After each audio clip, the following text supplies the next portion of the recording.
గతేడాది దేవరా సినిమాతో block buster hit అందుకున్నాడు యంగ్ టైగర్ ఎన్టీఆర్. కొరటాల శివ తెరకెక్కించిన ఈ యాక్షన్ డ్రామా మూవీ ప్రేక్షకులను ఎంతో ఆకట్టుకుంది. బాక్సాఫీస్ దగ్గర ఏకంగా 500 కోట్లు రాబట్టింది. అంతేకాదు, ఈ మూవీ ఓటీటీ ప్లాట్ఫామ్లో స్ట్రీమింగ్ అయిన దగ్గర నుంచి సాలిడ్ రెస్పాన్స్ దక్కుతుంది. కాగా దేవరా ఇప్పుడు జపాన్ దేశంలో విడుదల కానుంది. వచ్చే నెల మార్చి 28న జపాన్లో విడుదలకు సిద్ధంగా ఉంది దేవరా. భారతీయ సినిమాలకు ఆ దేశంలో మంచి ఆదరణ ఉంటుంది. అందులోనూ మన టాలీవుడ్ సినిమాలకు జపాన్లోనూ యమ క్రేజ్ ఉంది. గతంలో RRRతో పాటు పలు చిత్రాలు జపాన్ భాషలో రిలీజ్ అయ్యి సూపర్ హిట్గా నిలిచాయి. అలాగే ఎన్టీఆర్కు అక్కడ మంచి ఫాలోయింగ్ ఉంది. ఈ నేపథ్యంలో దేవరా మూవీని అక్కడ విడుదల చేయనున్నారు. ఇందులో భాగంగానే దేవరా ప్రమోషన్స్ ప్రారంభించాడు యంగ్ టైగర్. జపాన్ అభిమానులు అక్కడి మీడియాతో వర్చువల్ ఇంటర్వ్యూలో మాట్లాడారు.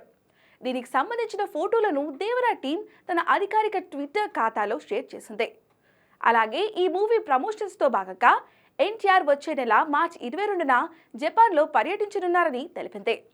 ఇక ఈ సందర్భంగా బయటకొచ్చిన టైగర్ నయా లుక్ మాత్రం అందరినీ ఆకట్టుకుందనే చెప్పాలి.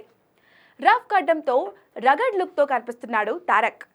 ఇటీవల Prashanth Neel cinema shooting start అవ్వగా మార్చ్లో ఎన్టీఆర్ ఈ షూటింగ్లో జాయిన్ అవ్వనున్నాడు. ప్రస్తుతం ఎన్టీఆర్ న్యూ మేకోవర్ ఈ సినిమాకు సంబంధించిందనే చెప్పాలి.